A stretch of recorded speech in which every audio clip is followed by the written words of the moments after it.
हमारी संस्कृति, हमारे संस्कार सदा रहें हमारे साथ। सब्सक्राइब करें तिलक। गांधारी, इस युद्ध में कर्ण की मृत्यु ने दुर्योधन की ही नहीं बल्कि समस्त कौरवों की कमर तोड़ कर रख दी है। अब दुर्योधन को इस युद्ध को जीतने की तनिक भी आशा नहीं रही। गुरुपुत्र अश्वत्थामा, कर्ण के मरने के बाद मैं समझता था कि अब मेरा कोई मित्र नहीं है। मेरा अस्त्र भंडार अब खाली हो चुका है, परंतु नहीं, तुमने और मामाश्री ने पितामह के सामने मेरी हिम्मत बंधाकर यह साबित कर दिया है कि मैं अभी कंगाल नहीं हूं। मेरे अस्त्र भंडार में मेरा भाई दुशासन, मामाश्री और मेरे मित्र अश्वत्थामा जैसे अस्त्र भरे पड़े हैं। हमारे मामाश्री को सेनापति बनाया है। यह महायुद्ध हर दिन हर पल हमारी नई नई परीक्षा लेता आ रहा है। कल सूर्योदय होगा और मामा श्री शल्य के रूप में हमें एक और नई परीक्षा का सामना करना होगा।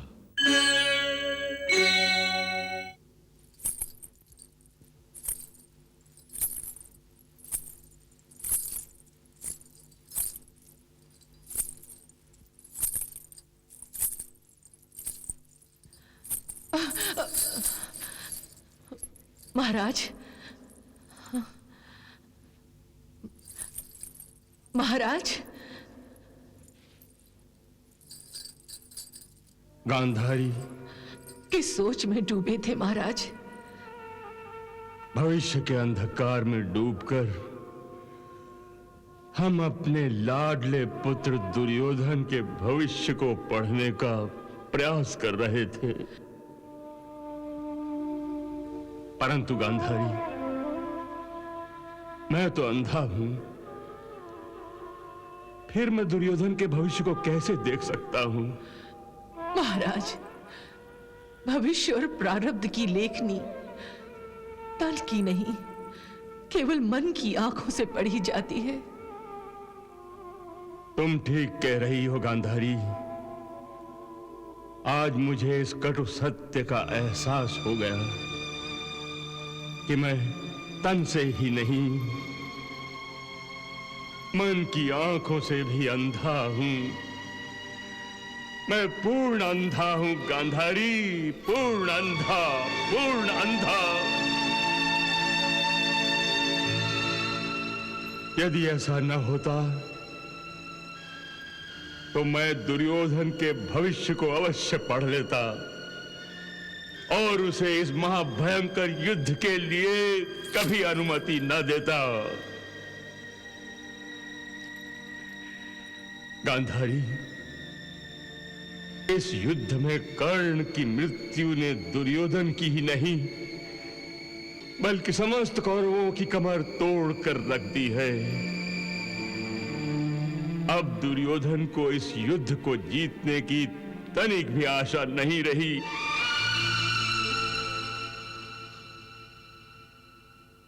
गुरुपुत्र अश्वत्थामा, कर्ण के मरने के बाद मैं समझता था कि अब मेरा कोई मित्र नहीं है। मेरा अस्त्र भंडार अब खाली हो चुका है, परंतु नहीं, तुमने और मामाश्री ने पितामह के सामने मेरी हिम्मत बंधाकर यह साबित कर दिया है कि मैं अभी कंगाल नहीं हूं। मेरे अस्त्र भंडार में मेरा भाई दुशासन, मामाश्री और मेरे मित्र अश्वत्थामा जैसे अस्त्र भरे पड़े हैं।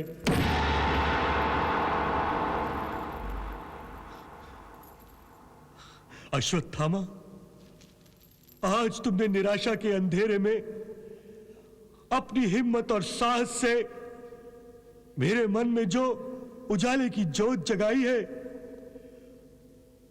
उसके लिए मैं तुम्हारा आभार मानता हूं अश्वत्थामा।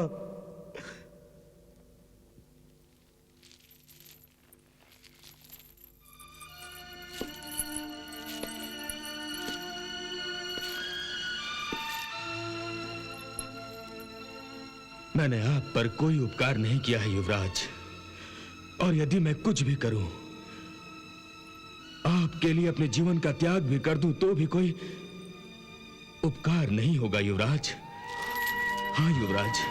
अश्वत्थामा, जो स्वयं आपके वंश के उपकारों के बोझ तले दबा हो, वो भला आप पर क्या उपकार करेगा युवराज? क्या उपकार करेगा?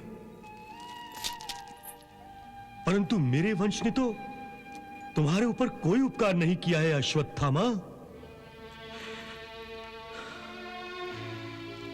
उपकार करने वाला उपकार करके भूल जाए तो यह उसकी महानता है, परंतु जिस पर उपकार किया जाए, यदि वह उन उपकारों को भूल जाए तो यह उसकी नीचता है। परंतु मैं आपके उन उपकारों को भूलकर नीच कैसे बन सकता हूं युवराज? कैसे बन सकता हूं? मेरी धमनियों में एक ब्राह्मण का रक्त बह रहा है, एक ब्राह्मण का रक्त। मेरे पिता आपके वंश के उपकारों का ऋण अपने सर से उतारते उतारते अपना सर शरीर से उतार दिया युवराज, शरीर से उतार दिया।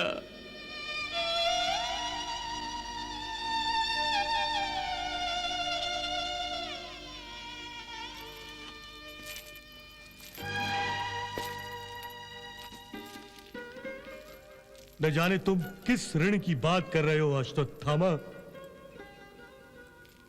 भूल जाओ उस ऋण को। कैसे भूल सकता हूं मैं? मैंने अपने दिवंगत पिता को वचन दिया था कि मैं उनके इस ऋण को भूलूंगा नहीं। उनके बाद उनके इस ऋण को मैं चुकाऊंगा। मैं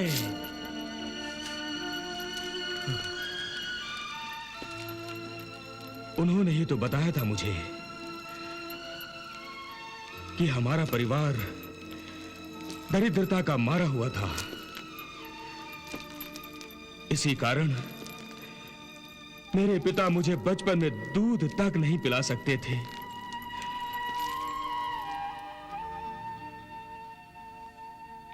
परंतु मेरी मां उनकी नजरें बचाकर मेरे भूख को शांत करने के लिए पानी में आटा मिलाकर मुझे पिलाया करती थी।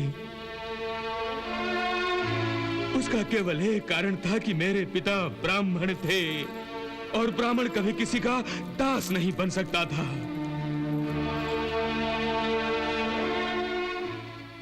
परंतु जब मेरे पिता को इस सच्चाई का पता चला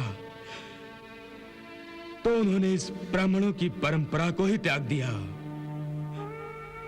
और आपके वंश की सेवा में लग गए और कौरवों के वंश की सेवा को ही अपना धर्म बना लिया।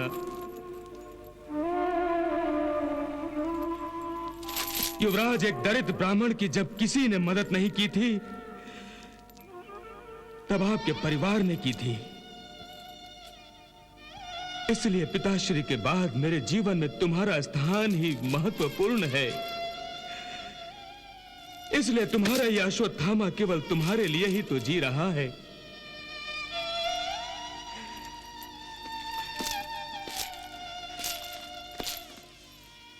मित्र, हो सकता है तुम्हारी परछाई तुम्हारा साथ छोड़कर चली जाए, परंतु तुम्हारा ये मित्र तुम्हारा साथ छोड़कर कभी नहीं जाएगा, कभी नहीं।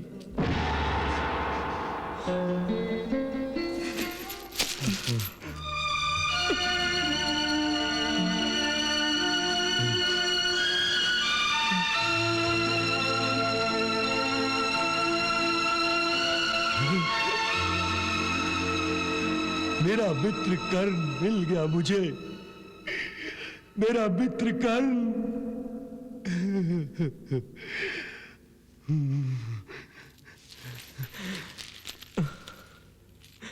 मेरे मित्र, मेरे अश्वत्थामा।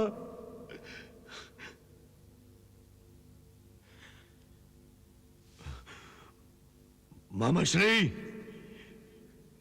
कौन कहता है कि मेरा कर्ण मर गया है? जाओ उन पांडवों से कह दो कि मेरा सेनापति कर्ण जीवित है, अश्वत्थामा के रूप में जीवित है। अब वो उन सभी पर मृत्यु बनकर टूट पड़ेगा। जाओ उनसे कह दो। युवराज, मैं पांचों पांडवों को, धृष्टद्युम्न और समस्त पांचालों की चिताओं को अग्नि देकर अपने प्रतिशोध की ज्वाला को ठंडा करना चाहता हूं। मैं अपने पिता की निर्मम हत्या का बदला लेना भी चाहता हूं, परंतु मैं अंगराज कर्ण की जगह सेनापति का भार नहीं संभाल सकता। ये तुम क्या कह रहे हो अश्वत्थामा? मामा श्री, मैं किसी दूसरे का अधिकार छीन नहीं सकता।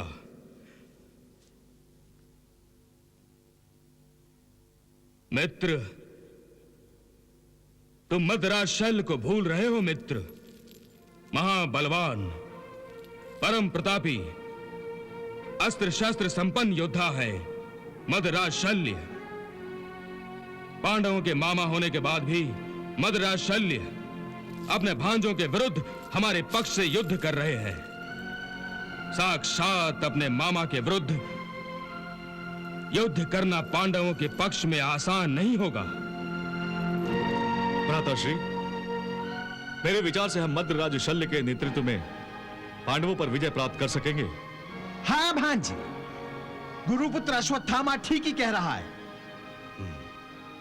ठीक है, दुशासन, मद्रराज शल्य को सेनापति बनाने का तुरंत आयोजन करो।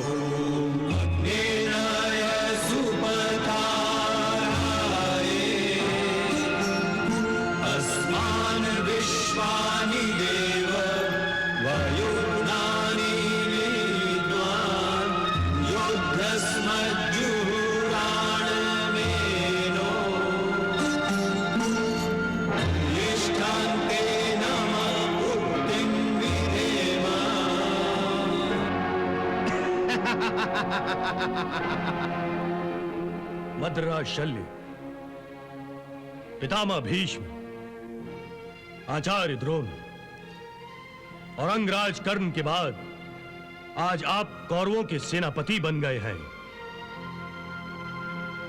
इन तीनों की तरह आप भी एक महान योद्धा हैं और हमारा विश्वास है कि आप पांडवों के सामने हमारा सिर झुकने नहीं देंगे। युवराज, आपकी अपेक्षा मैं अवश्य पूरी करूंगा। सेनापति मदराज शल्य की जय! सेनापति मदराज शल्य की जय! सेनापति मदराज शल्य की जय! हमारे मामा श्री को सेनापति बनाया है। कर्ण की समस्या का समाधान करने के बाद फिर एक नई समस्या। हाँ भीमसेन, यह महायुद्ध हर दिन हर पल हमारी नई नई परीक्षा लेता आ रहा है। कल सूर्योदय होगा और मामा श्री शल्य के रूप में हमें एक और नई परीक्षा का सामना करना होगा। बड़े भैया, आप तो जानते हैं कि धर्म के रास्ते पर चलना इतना सरल नहीं होता। धर्म के रास्ते में बड़े बड़े बलिदान करने पड़ते हैं और बलिदान करते समय अपना पराया नहीं देखा जाता। इसलिए मैं इस युद्ध को किसी एक व्यक्ति की जीत या किसी एक व्यक्ति की हार के दृष्टिकोण से नहीं देखता। मेरा दृष्टिकोण केवल एक है कि धर्म की जीत हो यदि धर्म की जीत के लिए किसी का वध अथवा किसी का बलिदान जरूरी है, तो चाहे वो अपना हो या पराया, उससे हमें न पीछे हटना चाहिए और न ही चिंतित होना चाहिए। धर्म युद्ध करने वालों के लिए अधर्म का पक्ष लेने वाला और अधर्म का साथ देने वाला हर कोई अधर्मी ही है और कुछ नहीं। बड़े भैया, पितामह भीष्म का मैं आदर करता हूं। आचार्य द्रोण भी मुझे आदरणीय थे, परंतु दोनों ने अधर्मी दुर्योधन का पक्ष लेकर धर्म को चुनौती दी थी। बड़े भैया, इसलिए मामा श्री शल्य के सेनापति बन जाने से आपको विचलित नहीं होना चाहिए। आप तो धर्मराज हैं, धर्म का गहन अर्थ आप भलीभांति जानते हैं, और इस समय धर्म आपसे मांग कर रहा है कि शत्रु पक्ष के सेनापति का वध कर दो। हाँ केशव, धर्म के पथरीले रास्ते पर चलने वालों को धर्म के लिए बड़ा भारी मूल्य चुकाना पड़ता है। हमने ये मूल्य पहले भी चुकाया है और हम अब भी ये मूल्य चुकाएंगे।